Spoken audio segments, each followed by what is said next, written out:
Welcome to the Leading Well podcast. My name is Steve Green and I will be your host. This podcast is brought to you by Elim Christian Center and it's focused around Christian leadership, church leadership, ministry, and life. This is less about me teaching you about leadership, but rather let's have conversations with people we can learn from to help you in your calling and in your walk with the Lord.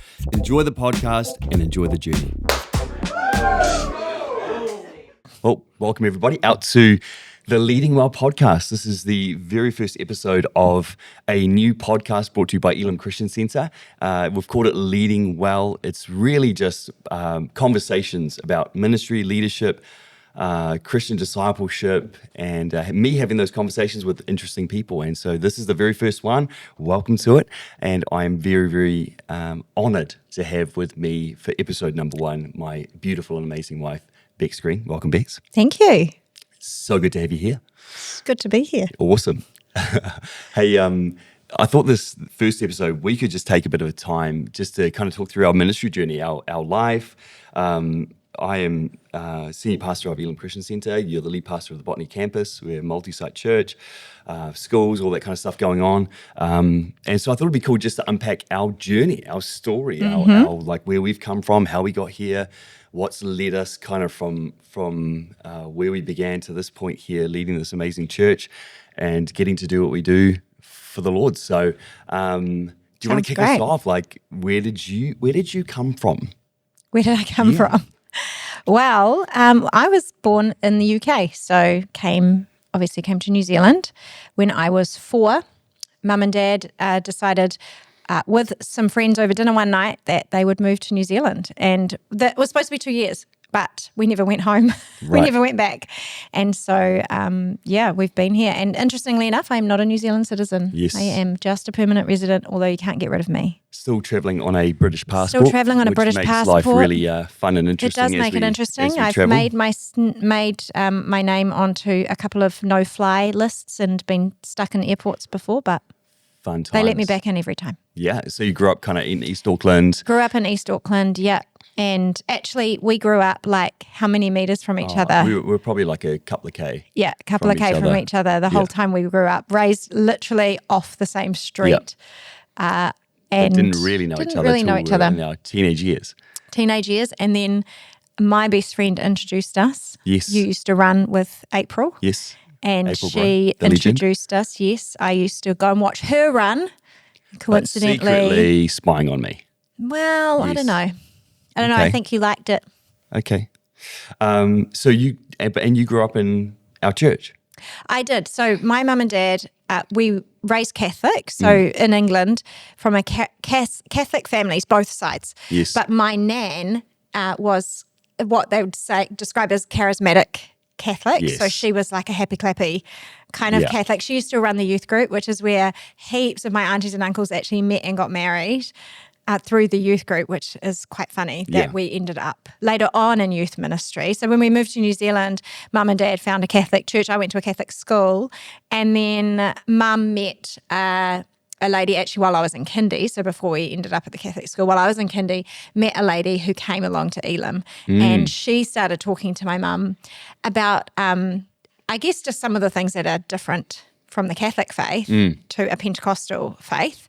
And Mum started asking a whole bunch of questions, and one day the priest came to our house and said, maybe the Catholic faith is not really for you. Yeah, so essentially your mum got you guys kicked out of the Catholic church. Yeah, kind of. So then she turned up at the door of Elim, and I think I was 4, nearly 5 at that time. Wow. You've been here ever since? I've been here ever since. I just Amazing. Loved it. Obviously was in kids ministry, and then I was in when I was about 12, I think I started leading in what we now have as Power Spark, so like 3s and 4s, 1s and 2s, and just absolutely fell in love with it. I literally served in every area I think I could imagine. Wow. When I was growing up, and I just fell in love with the church, essentially with God's house, and never really left. Yep. Got baptized at a young age when I was like 12, got baptized, and then met you at 16. Yeah. And you had not grown up. No, I didn't grow up in Christian church. home. I was, like you said, raised a few kilometres away from you, but from an awesome, loving family. We didn't have any real, solid faith grounding. We didn't go to church. I think we had a sense of God or spiritual belief in there, but it was never really spoken about. I remember your mum saying that she dedicated the two of you in a church yeah. down the road. So when we were, me and my brother, I've got Twin. an identical twin brother. So if you see another me walking around, it's because the Lord looked at this world and said it needs two of those. It's so nice. I'm going to make it twice.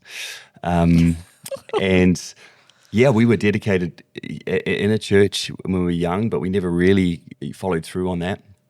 So I came to faith at 18. And we met, you were 16, I was just turning 18, and I was on a bit of a radical faith journey, trying to find meaning and purpose and it just, truth in life. And that led me down a path where I just started asking tons of questions and really looking into like, what is there that is more to this life than just the material stuff and, going and partying and doing drugs and going, getting a job and a mortgage and maybe a boat and dying. Like, is there more? And so that really led me on this big journey to discover God and find Jesus. And so you were kind of a step along that journey as well. You were part missionary of that picture. data, as they say. Missionary data. It is not recommended. We do not highly not do recommended. not endorse such behaviour. But it was a bit of a thing though at the time, because I was obviously 16 in youth group, and all of my youth leaders said to me, "Stay away from that boy." Yes, that you should have stayed away. That was advice you did not heed. I didn't. But glory to God. No, I was on a journey. I really was looking, and so you were kind of a piece in the puzzle. And then I got saved in 2001, February 2001, and like God just radically transformed my life. And I just was like, man, if God's real, I want all of Him. It was radical though, right? Like yeah. you went from sneaking beer out of the house to sneaking your Bible out of the house, right? Yeah. So I used to have a method where I would like go to a party, but I'd steal my dad's beer and I'd hide it in the bush outside my bedroom window, and I'd be like, "Hey, see you, Mum, bye, Dad," and then I'd leave and I'd grab the beer and go in my car and I'd take off. And that same method I employed to smuggle my Bible out of the house, because I just wanted to be at church all the time, and my family wasn't like, didn't fully understand, and I wasn't sure if they were cool with it or not, and but I just was like, man, I just loved God and was so in awe that He had saved me and chosen me and revealed Himself to me, and it was just like night and day. So I just was any prayer meeting, any like church service, I wanted to be there. I think I got saved every weekend for like the first year. I responded to every altar call. It's like, if you're a divorced solo mum, come up for prayer. I was like, I'm coming. I'm there. Yeah, I'm there. Yes, I resonate with that, Lord.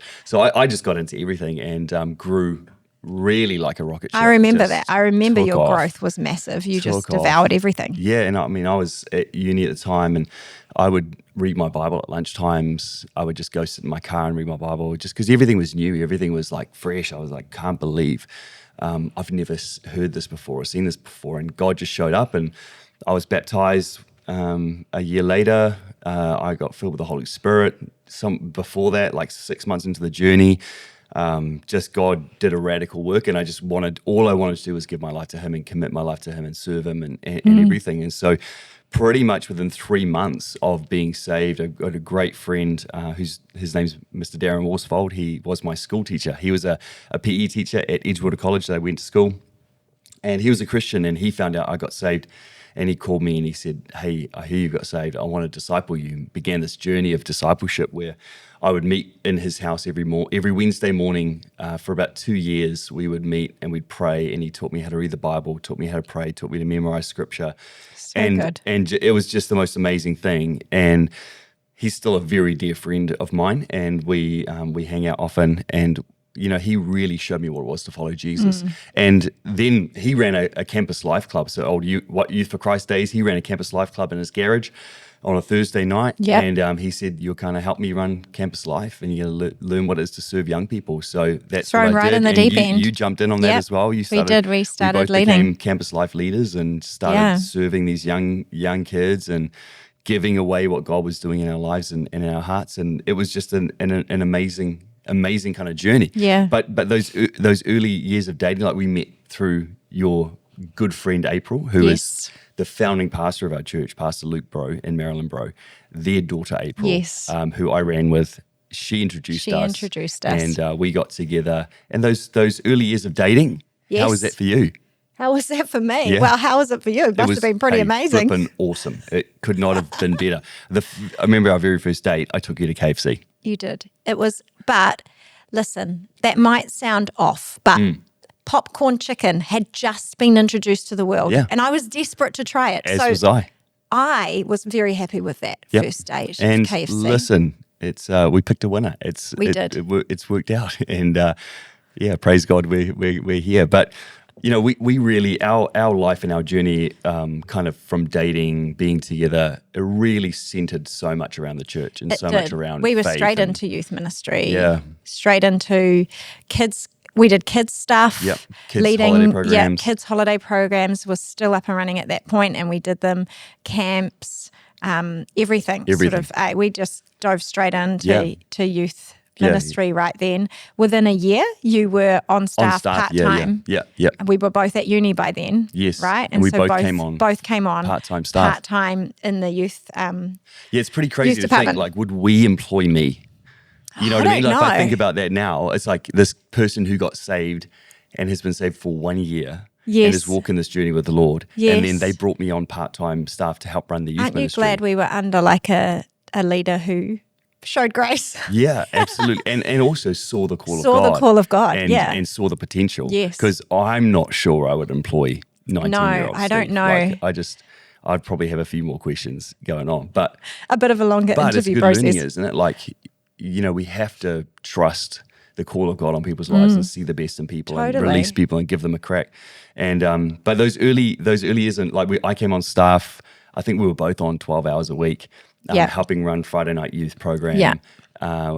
Pastor Richard Batchelor was the youth pastor at the time, and we were serving with him and establishing this thing that we now call Oxygen, that is which we were there right at the very beginning of. When we first started, it was called Ignition. That's right. And it was just games on a Friday night, right? And then we took it, made it Oxygen, and made it into like a service, a service for youth. And young people, and which, it was wild. Yeah, and it grew from there. It grew pretty quickly, right? Yeah, I think we started with like 20 kids, and by there, within a few years, we were getting 200 to 300 young people every Friday night. It was crazy. It was crazy. It was pretty wild, and we were involved part-time with youth ministry for 4 years.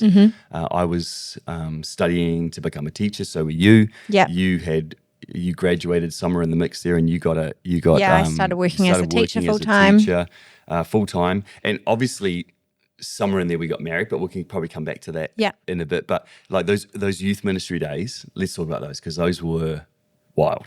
They were pretty wild. And I think back to now, I think about some of the things that our youth team are not allowed to do because of how dangerous they were. Yeah, we just did every week. We just did them. We did like, what was it, Smash It Bro, where we got a car and smashed up a car. Like, let's just get a car. Just chuck on some sunglasses for the kid, put a little bit of a rope around, give him a base bat, and then go for it. Yeah. Just smash the car. Wild. For no good reason. Fireball soccer also. I'm like, who said fireball soccer was okay? Light a thing on fire and let a kid run around after it. No, it's madness. It is. Yeah, we used to throw TVs off the roof of the church. We did.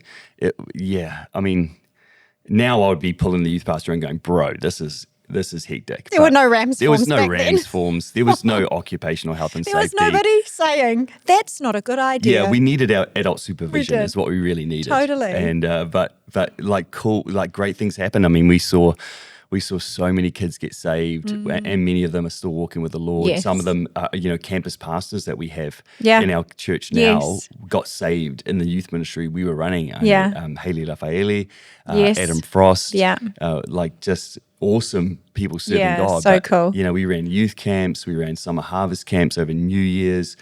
We started this thing called Midnight Massive, where that was awesome. Our goal was to try and like create more space for kids just to worship God and encounter Him. And we just used to clear the chairs, right? Yeah. And we would create.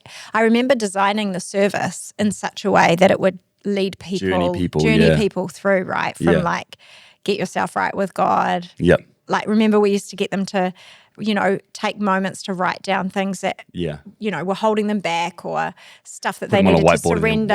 Yeah, we had all these different things. How deeply spiritual is that? We're going to write it on the whiteboard and then wipe it off. Or we're going to write it on paper and we're going to rip it up and put it in a bin. Put it in a rubbish bin. Put it in a rubbish bin. The rubbish bin as far as probably the east set is that on from the fire. west, it goes into the black rubbish sack and gets chucked into the skip. Yeah. But it was significant moments. We saw healings, really tremendous, crazy tremendous. stuff. Yeah, at and Midnight we would run Massive. youth from 7 till 9:30, and then we'd break for half an hour, and then from 10 till midnight we'd just 10 do. till It was just midnight. seek God, pray, Super worship. cool. And it was super special. It was a very cool time. We learned when we made so many mistakes and errors, but I look back on those years with some pretty cool memories and pretty fond memories. And that was where you kind of learned to cut your teeth in ministry. It was I think you how did. do we, learning to move in the prophetic and how to Yeah. pray for people and For sure. and releasing young people, building a team, building people around you. You can't run a ministry like that with just you. You've got to build people around you and empower people and I think release that's people. where we learnt the basics as well, like servant-hearted ministry. What does it mean to, move chairs and stack chairs and pick gum out of the carpet. Yeah, pick gum out of the carpet and scrub vomit out of a toilet booth. All these, basics of ministry, turning up early and being the last to leave. That's right.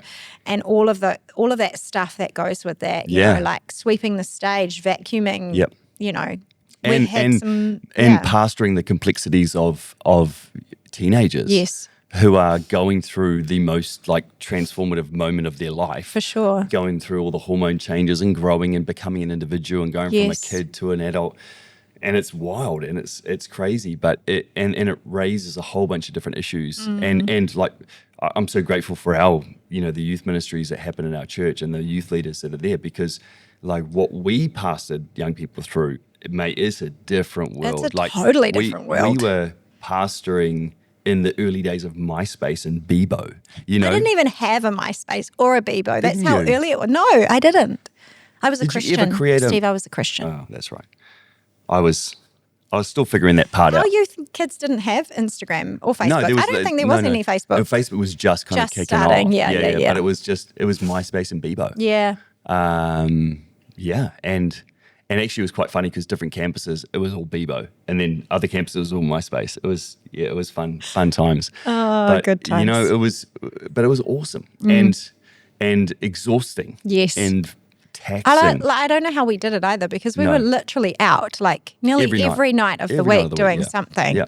And we survived. Now, if I'm out a few nights a week, oh, dude, I'm done. Take me 3 weeks to recover. Yeah. The thought of starting youth group on Friday at 7 p.m. I'm like, the plane is landing. It's bedtime. It is not taking off. We are landing the plane at 7 p.m. on a Friday. I've got my slippies on. I've got my cup of tea. I'm watching the Warriors or whatever sport. I'm winding down. But now we have the joy of sending our own kids to Oxygen, which was a wild moment. It's a full circle moment. With two boys. Seeing that happen, yeah. So let's talk about us getting married and having a family, and so in the midst of all the youth ministry stuff, I actually when we got married, I was still a student. You were I was still in my studying. last year. Was it my last year or second? I think you were in your last year. I was a teacher. A PE degree, yeah. I was teaching. I think I was in my second year of teaching. You were my sugar mama. I had no money. I was providing. You for were the us provider all. of the family. I was a student full time. Providing 2-minute noodles. Yeah, we lived on white bread, 2-minute noodles. And Canton stir fries. Yep, that's all we ate. And do you remember those Waddy's cans? Yes, with the sausages and the... with the pasta. The ravioli and yeah. stuff. Yeah. Those were awesome. Those really kept us going. They kept us going. We had very, very limited budget. Very limited budget. We were living in a rental that was the most disgusting rental. It was very damp. And like $200 a week on that. And our weekly food bill was $50. We had $50. And, mate, we got there. But we got married in 2005. And that was incredible. And I had hair back then. You had hair. This is a little shout out to any of you guys watching who, if you are follically challenged like me, just marry early. That's all you got to do. Lock it in early so that when your hair falls out and you're no longer handsome, it's already done. You're handsome, darling. Oh, thank you. I appreciate that. I mean, all the bald men in the world, they're good, like The Rock, Jason Statham, all handsome people. So still got it, babe. Oh, thank you. I appreciate that. So we'd been married for 5 years before we had our first baby. Yes. Which was quite a longish time. Yeah. Right? So our firstborn Judah, Yeah. he arrived, and I was still youth pastoring. Yes. You were teaching. No, I wasn't. No, you weren't. So I was youth you'd finished. pastoring. You taught for 4 years as a primary school teacher. Mm-hmm. I'd finished my university degree to become a supposed to PE be a teacher, and teacher. I was supposed to be a teacher. And then I couldn't get a job. You got injured. Yeah, I injured myself. I couldn't finish a practical component of my uni degree. Delayed your graduation. It didn't in the end because Yes. it all worked out. But they were saying, look, you're not going to graduate, you're not going to get a job, or everything was up in the air. But the other crazy thing was, like, when I'd gone through my teaching and my teaching placements, everyone wanted to give me a job. And, like, there's been a number of moments in both of our lives where God has just shut doors. Totally. And it's just doors that felt really obvious to be open, right? do not make sense to be shut. And and it's like, this is clearly where we're going. And then you're like, it makes no sense that the door is shut. It's so blatantly obvious. Yes. And it's just the Lord directing Yeah, where we were to go. absolutely. And I remember doing my last teaching placement, and the principal said to me, we have a job coming up. This is my placement finished in like November, and we have a job coming up next year. I want you to apply for the job. Now, normally when an employer says to you, I want you to apply for the job, it's a pretty good indicator that they want you to work for them. You should be a shoo-in. Should be. I did the application. I submitted everything. They never called me back. I emailed them and called them like 3 or 4 times, and it's like no one would talk to me. No, there was no email back. To this day, that school has never called me back. And it was just, I was like, what is going on? And in the meantime, the youth pastor who was here had taken up a role to lead Elim and Nelson. Yes. And we were looking for a new youth pastor, and I just didn't know what the heck was going on. And I was adamant I didn't study for 4 years to be a teacher, to not go teaching. I'm like, this is what I'm doing. This is what I want to do with my life. And but I just couldn't get a job. Every door was shutting. And it was just like, I don't know what I'm going to do next year. And that was when the church came to me and said, hey, look, would you consider coming on as youth pastor? Remember they'd asked you like not long before that, and you'd said, no, I'm going teaching. I said, no, I'm going teaching, yeah. And then I couldn't get a job, and no doors were opening. And I just, they asked me again, would you consider come? We want you to be the youth pastor. And I just kept saying no. And I didn't pray about it. I didn't seek the Lord on it. I just was just like, this is great spiritual advice. Just really good. Do what you want to do. And I remember Pastor Luke coming to me, and he said, look, would you give us a year? Yeah. Would you give us a year? And the church was so gracious and generous. They said, look, we will match a beginning teacher salary so you're not disadvantaged. And if you give us a year, we will help you get a job coming out of that, going into teaching. And I said, and this is what I did. I called my dad, because I was sitting on it and I didn't know what the answer was. And I called my dad and I said, Dad, this is what's going on. And he was a good tester for me, because he wasn't like, he wasn't a church guy, he wasn't a real strong man of faith. But he said to me, he goes, that sounds like a great opportunity. Well, do you think you were hoping he would say, no, don't do it? I don't know what I was hoping. Because I just didn't know. Because that answer wasn't what you were expecting, was it? No. So I didn't know what the right answer was. And bear in mind, at this point, I still hadn't prayed about it. I'm learning lessons, people. Yes. We're getting better. 20-something years on, and you have we're grown. Getting there. So he said to me, that sounds like a great opportunity. Yeah. Even if you never go teaching, it sounds like it'll be great. Which is a wild answer. I couldn't believe it. Yeah. I was like, okay, who are you and where's my dad? Yeah. And that gave me a real peace. And then I Yes. went and I was at church the next Sunday, and I remember going forward for prayer. And someone said to me, have you prayed about it? The person I was going, can you pray for me? I need it. And he's like, have you prayed about it? And I was like, that's a great question. I haven't yet. Isn't that though something we do? All the time. And we get it quite often as leaders. We see that in people as well. But I remember doing it as a young person, young in my faith, going to someone else and going, please, can you pray for me? I need prayer. Thinking that their prayer was somehow more magical or more spiritual or more effective than mine. Yeah. And yet, as I've grown, learning that process or that amazing privilege we have of going straight to God and having that and actually communion with Him. Actually, God is my first port of call. That place of prayer is my first place to go, Lord, before I move, before I go anywhere, I'm going to seek your face. I'm going to hear from heaven. I'm going to get a word from the Lord. And so for the first time, I stood in church and I prayed. I said, God, what am I supposed to do? What do you want? And this is the wild thing. And this didn't help me at all. Well, it did, but it didn't. I strongly felt God say to me, whatever you choose, I'll bless you. Oh, so unhelpful. I know. I'm like, no. No, give me a yes or a no. Left or right. Give me a yes or no. But I just, honestly, I was like, God just said, whatever you choose, I'm going to bless you. Mm-hmm. And so, but what that did was it gave me a peace to know I could go where I felt like I should go. And so I said yes to the job. I said, yes, I'll give you a year as a youth pastor. And so that began this sort of wild journey that never ended. Never ended. Listen, be careful what you say yes to. Yes, even if it's only for a year. Yes. And but what's cool, this was the leading point to like both of our calling into ministry. Yeah. So I'd said yes to being youth pastor full time. You were still teaching. Yes. We were running a youth leadership camp. So it was like March or April, year one, maybe in February, year one of me being full-time youth pastor. And we were running a youth leadership camp. It was at Willow Park Christian Camp in We were in East the upstairs Auckland. room. Were we? I thought we were in the outside hall. No, we're in the hall. Were we? On the ground level. Oh. Yeah.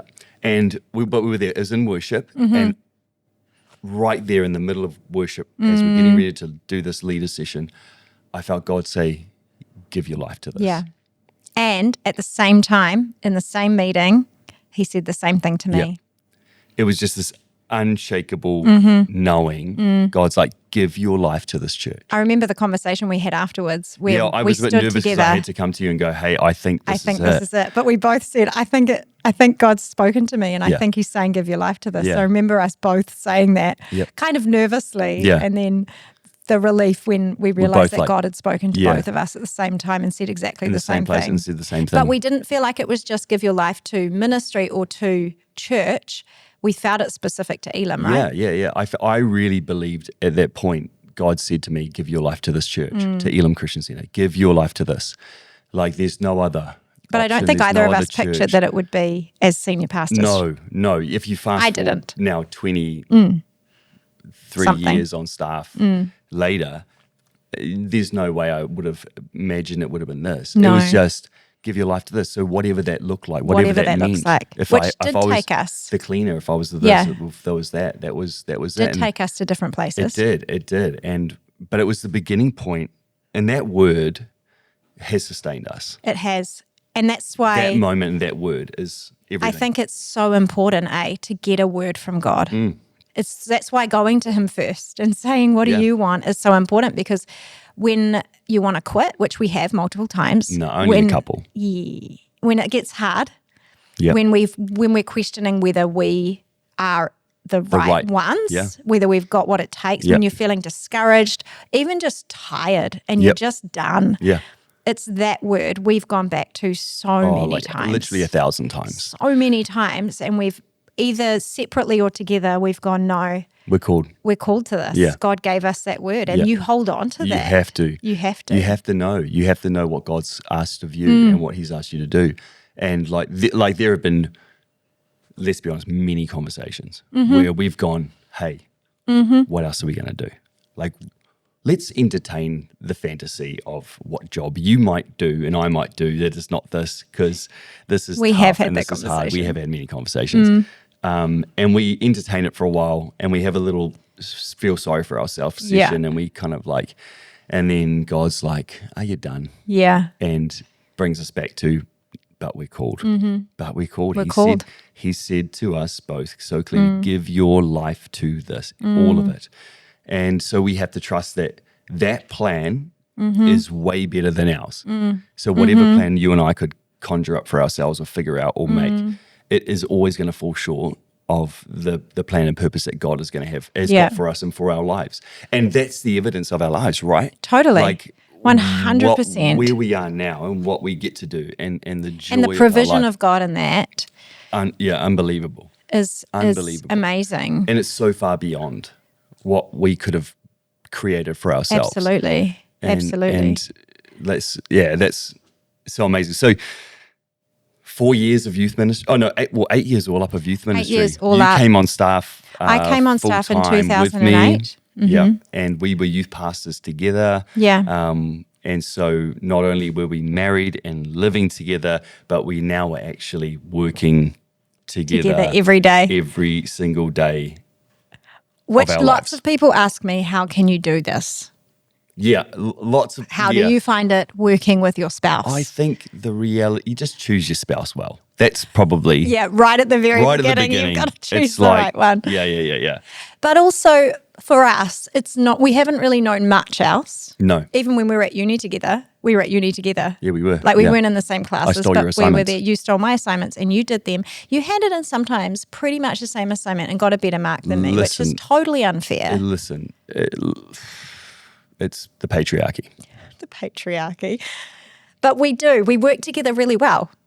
We do. And it's not a burden. No, it's not a burden. And I truly believe that God designed us, and we work best when we do it together. Yeah. There's sometimes times where we're really busy, and so we're off in different places doing different things. And you and I both always find that when that happens for too long, we feel it. We feel the weight for sure. of what we're each carrying, and we feel the absence of one another's input into our ministry. Because like now we both have very distinct roles and functions. You leading the botany campus, which is our largest campus.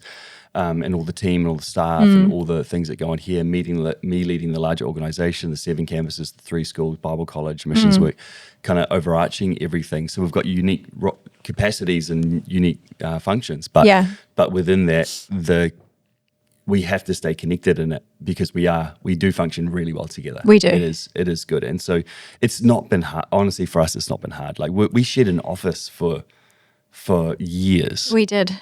So we lived like in the same house, in the same room, in the same office, but it was all good. Like it's not I don't been know. hard. I think you've got if a God very calls you patient to it, wife. I think you have a very understanding husband. Really?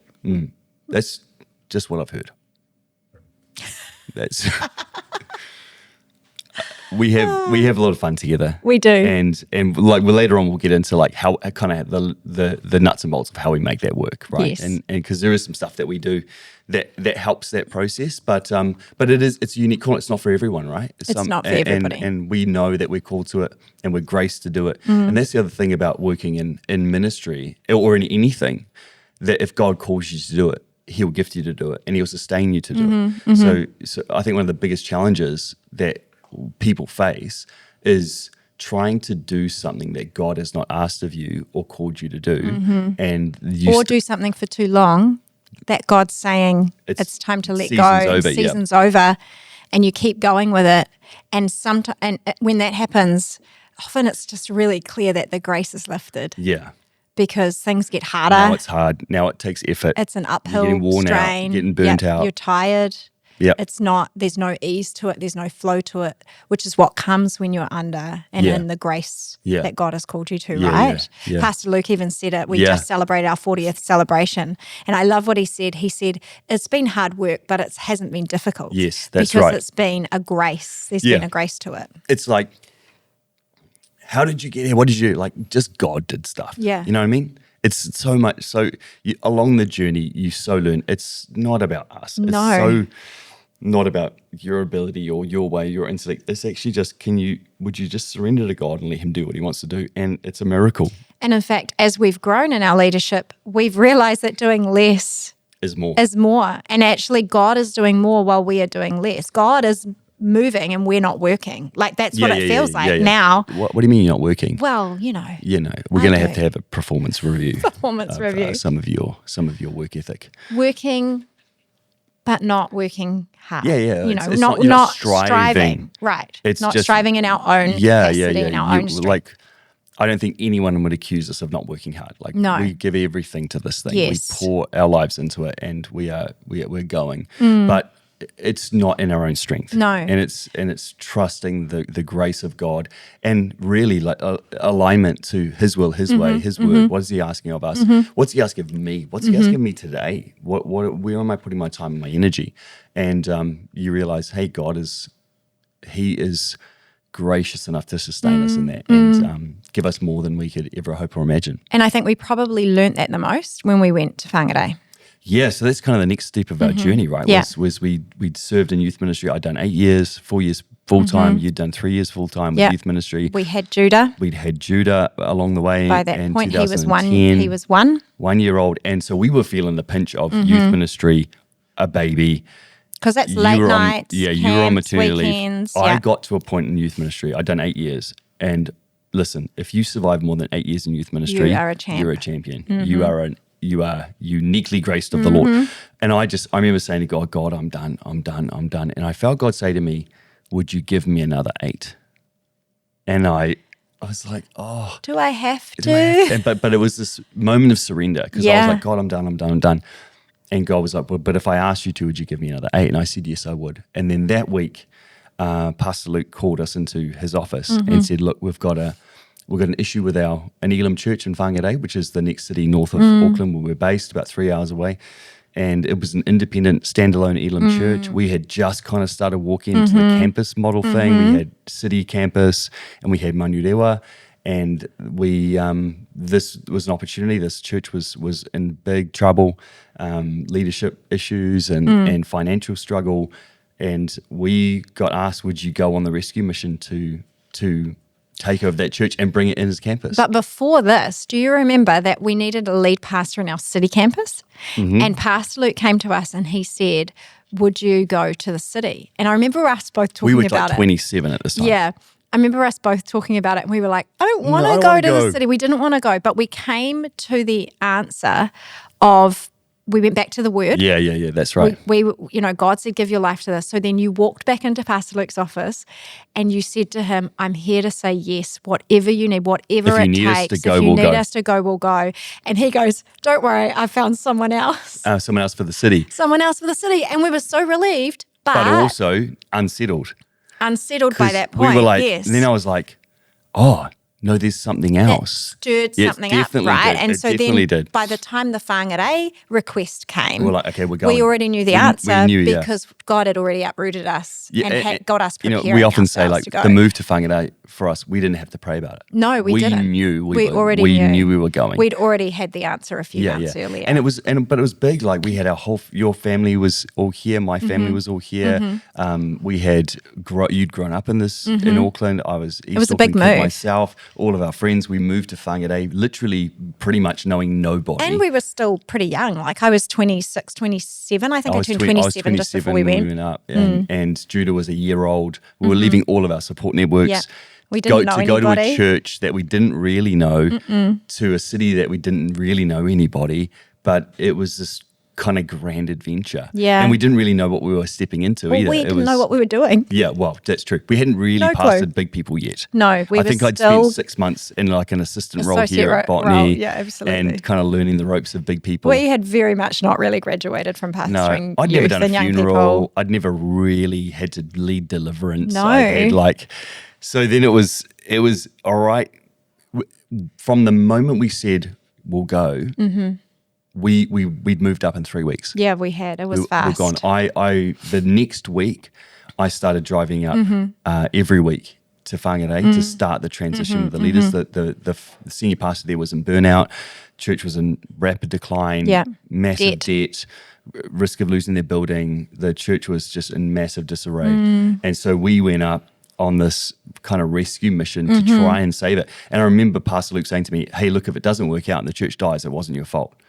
And so just have a go. Which was a slight relief. It was quite. Because we really had no idea what we were doing. We were really on that season. I remember it being every morning we woke up. God, you need to turn up today. We're all stuffed. We're all stuffed. Yeah. We were so dependent on him. I've probably never felt right in the middle of the hand of God than I have in that season. Because it really needed more than us. We did not have the expertise or the skills or the experience.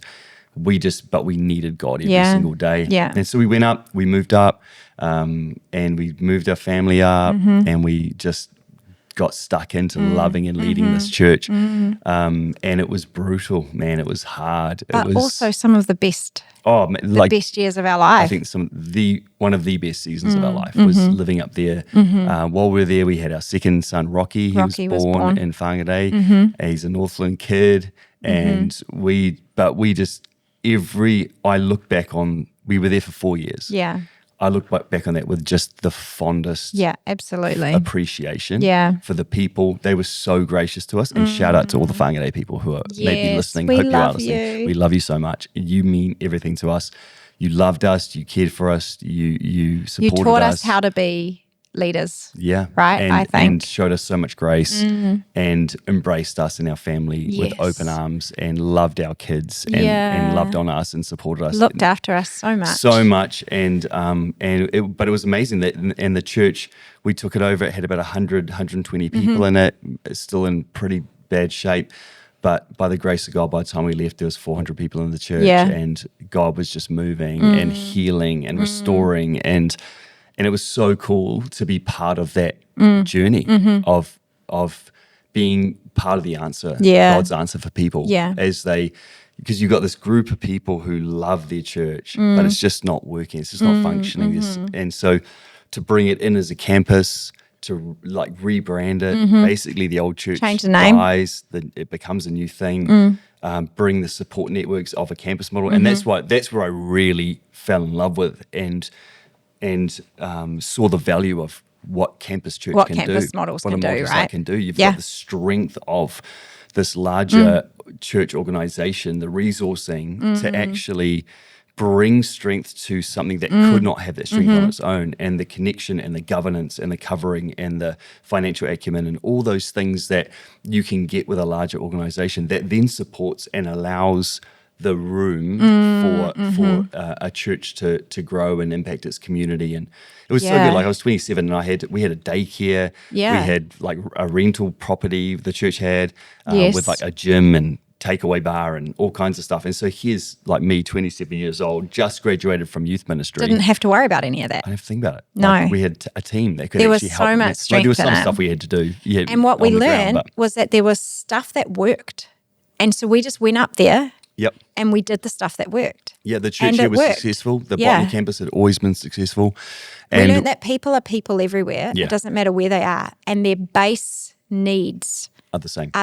Yeah. And that's what we ran with. And also what makes a good church and a healthy church is the same everywhere. It was interesting going up, because we were like the Auckland church, the Auckland kids coming up. And so coming from the big church, the big city. You go to like a regional place and often they're like, oh, we're not Auckland. Yes. You know, we're, and you know, in a New Zealand context, Auckland's big. In a global context, of the world, it's not as, you know, 2 million people out of a country of 5 million. But in our context, it's like, you know, you can't bring Auckland to a region. Well, we did, and it worked. You can. And because it wasn't what they were bringing Auckland, we were just bringing some really good principles that worked. Good governance, good structures, stability, good leadership. Yes, consistency. Yep. But also just a model of doing church, which was healthy and biblical, and actually and a model of leadership that was biblical and servant-hearted that they just so needed. And we just showed up there to serve and bless them and help them and do whatever we could. So, man, I learned how to do funerals. I learned how to do deliverance. I learned how to do, like, we were everything. The marriage counselor. We were the troubleshooters, the mediator. Like, you just everything. Totally. But I think that us coming in that space of we don't know what we're doing. Yeah. We're just bringing what we have. Yeah. And just asking God to show up.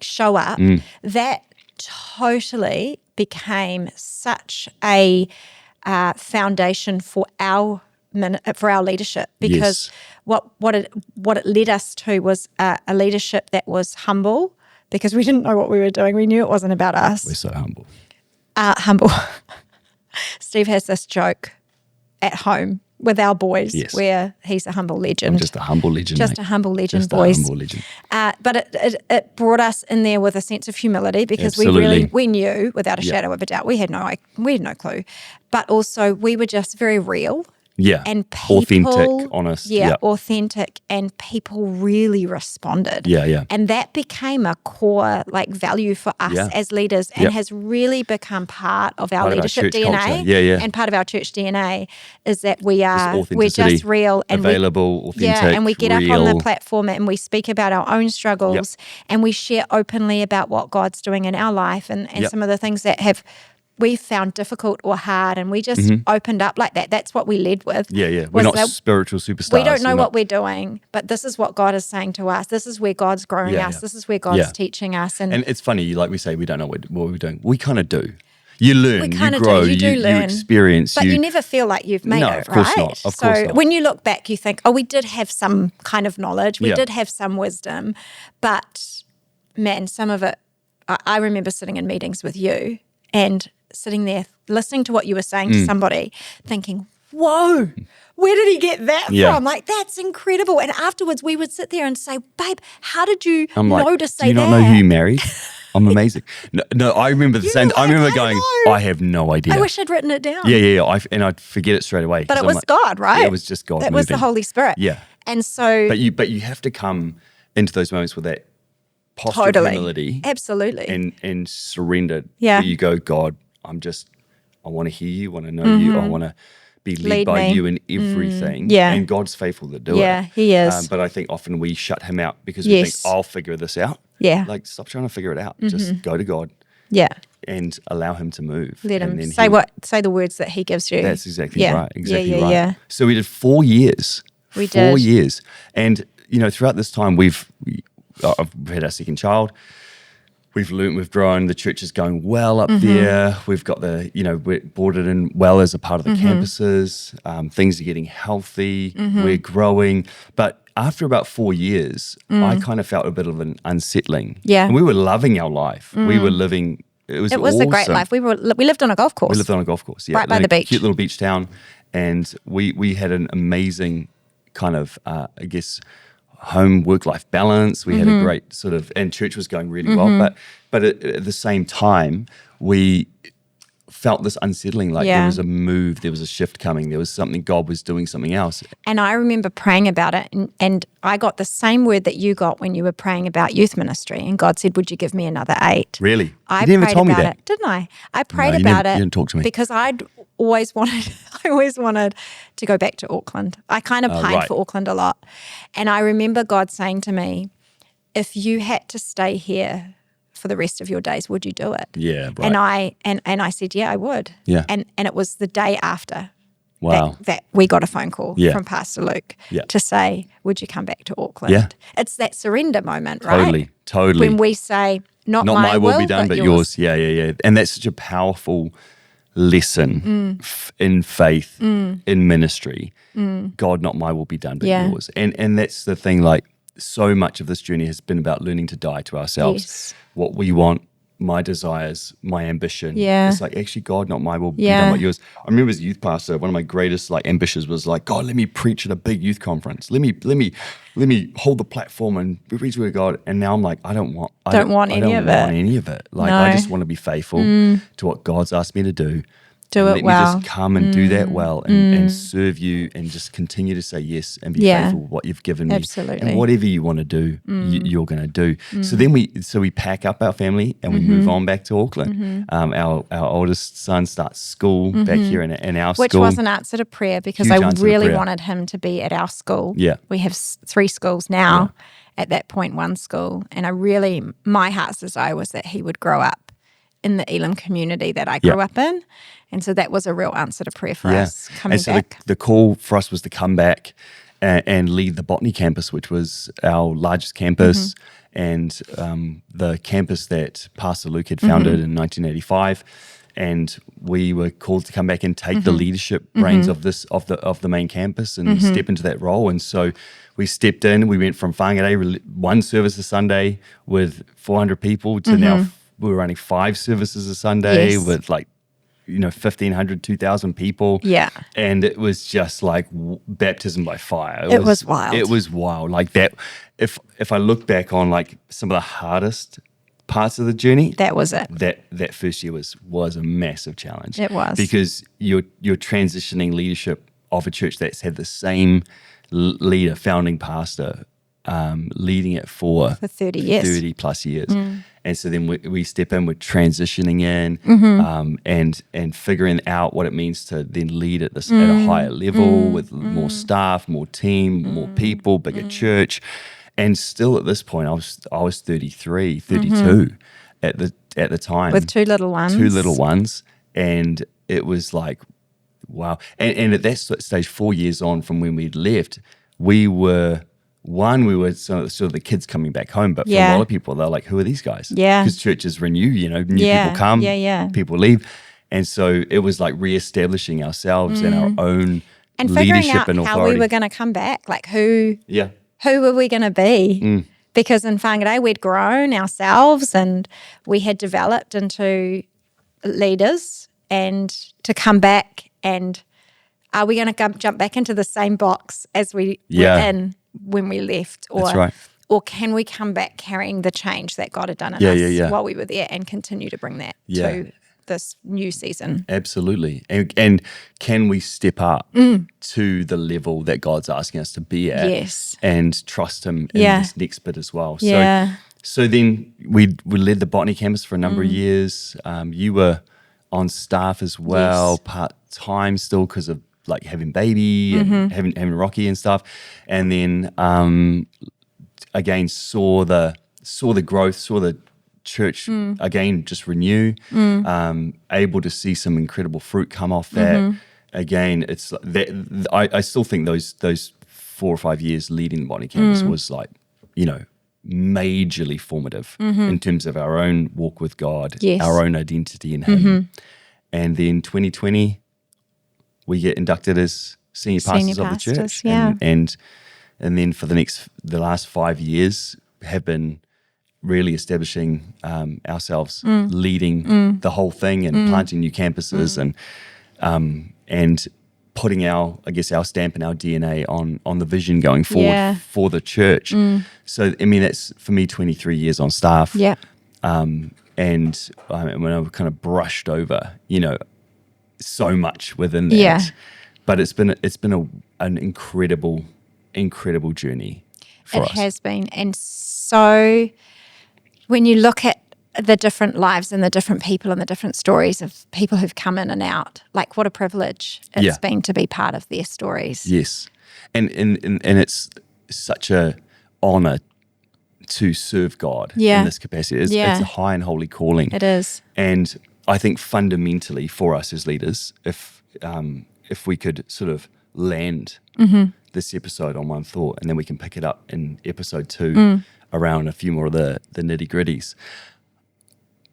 The heart of all of this is our own personal submission to Jesus, surrender to Him, His Lordship, and our own walk with Him, to know Him deeply and personally for ourselves. And that is it. That is the foundation of it all. And for anyone walking with the Lord, anyone serving in ministry, you cannot neglect, you cannot deviate. You are not the vine. He is the vine. We're just the branches. Yeah, without Him, we're nothing. If we abide in Him, we can bear much fruit.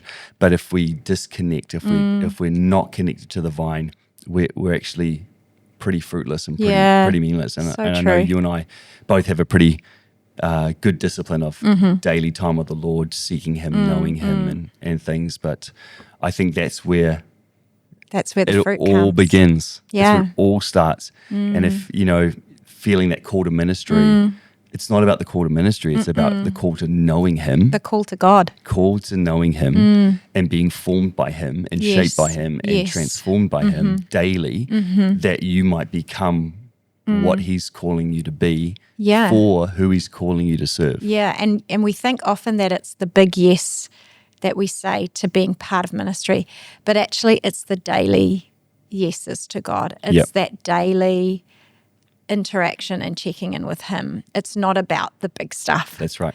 It's about those tiny little moments with God where he's forming us and shaping us and bringing out that fruit that you now see evident in your ministry roles. Yeah. Amen. Amen. High five.